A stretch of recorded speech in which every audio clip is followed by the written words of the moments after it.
Mortal Kombat.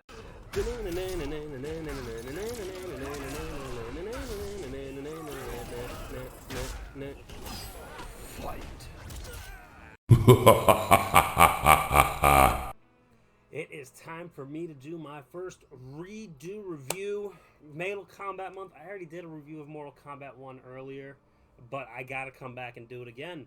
Because you know what? I messed up. I really did. So let's really talk about this. When you jump in, here's what it really looks like. You get different options. And like I said, I just really didn't go into it, I feel like, the first time around. So this is a good redo for me. It's a good time to do a redo. And there's some new stuff that came out. We've got some more news. So let's really look into it. So we see here we've got campaign versus customize, learn, and extras with our settings. So I'm going to start with the one that hurts the most. They got rid of the crypt. It's unfortunate, but they have this little slot machine here. You just get coins, you send it in here, and you get something new out of it. And what you get, it's usually just some art. You really can't unlock much from that anymore. And that's okay. You know what? If that's what it is, that's what it is. So you can check out the collection. With learning, it's the same stuff. Practice, tutorial, fatality. So they do have customization like they did in MK11. But you notice it says fighter and cameo. So we're going to go into the fighter side of things first.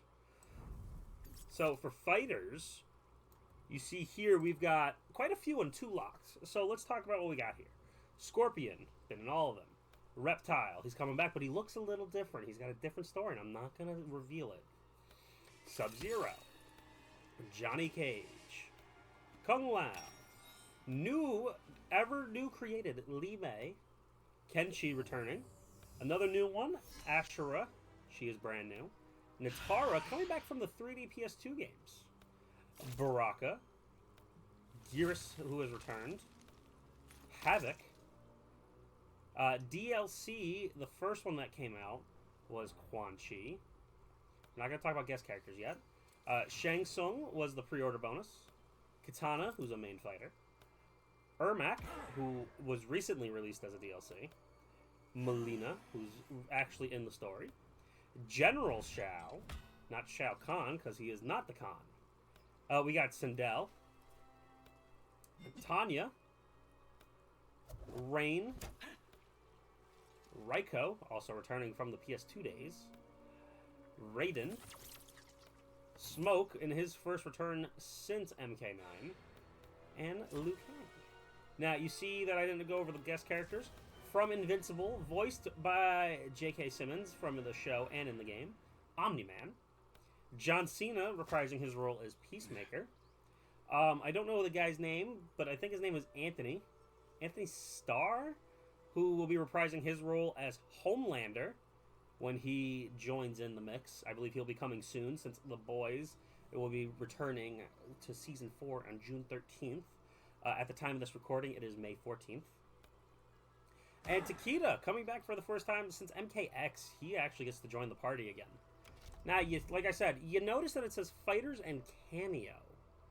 So, let's move over and show off some of the Cameo fighters now. Now, this is where I see that they kind of messed up, because they put some big characters here. We got Kano. Why did you do that? It shouldn't have done that. We got Sonya. Shouldn't have done that either. Sector, that's fine. I like that one. Frost, that's a good pick. Jax, I don't like that one. Chameleon, who was a DLC. Movado recently came out. Tremor, returning from MKX. Goro, which is okay, that's fine. Motaro, he's in here. Shujinko from the PS2 games. Kung Lao actually does get one. Sub-Zero gets one. Scorpion gets one. Striker, first game back since the MK9, but you still can't play as him. Darius coming back from the MK PS2 games.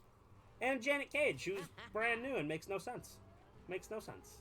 Now, when it comes to customizing these cameo characters, all it really is you just get different skins.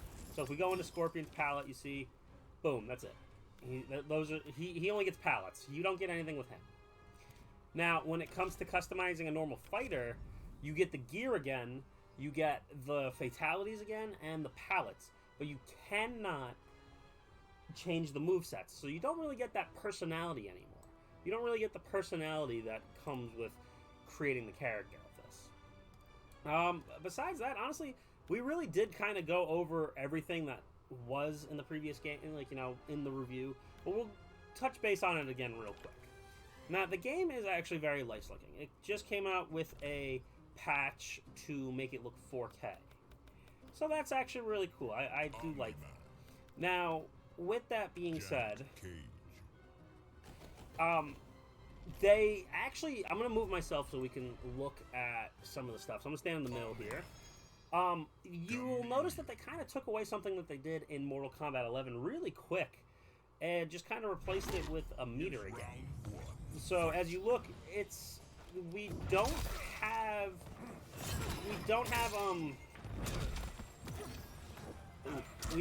the sword and shield thing anymore. So you just have one meter that does everything. And again, no X-rays. We have final blows again. So usually when you get low, you go to final blow. Now, something that you may notice as well is there's an R1 button. What does R1 do? Well, R1 summons your cameo character. Now, your cameo character can do a few different things if you input the right buttons. Round 2. Fight.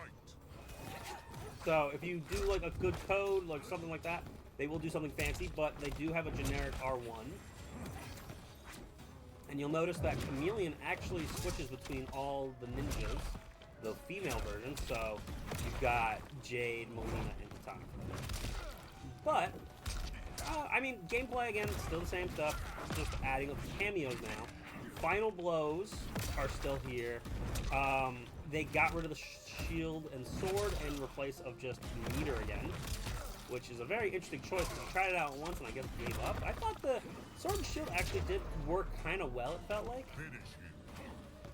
I thought it was alright, the sword and shield. So, honestly, it's kind of shocking that they got rid of it. But they do add a lot of care and, like, you know, references for a lot of things, like Omni-Man's Fatal Blow, if you watch the show, is, like, what he does to his son. Not going to spoil it, just kind of going to say that and just let it go from there. Besides that, there's not really much else for me to say at this point. This game gets a 6 out of 10 for me. It's really fun, really cool, but I still think, like, you know, it kind of downgraded a little bit from some of the other stuff that was in the previous games. So, I mean, there's not much, like I said, for this redo, but I wanted to talk about it because it is Mortal Kombat. Want to give a little extra thoughts on it, kind of give a little more perspective about what's going on with it. And hopefully, you know, the game continues to grow and we see it get bigger and bigger. Maybe they bring it, maybe, you know, it comes alive again. You never know. But that will be that for MK1. If you want to hear more thoughts about it, make sure to check out the first review I did for this game.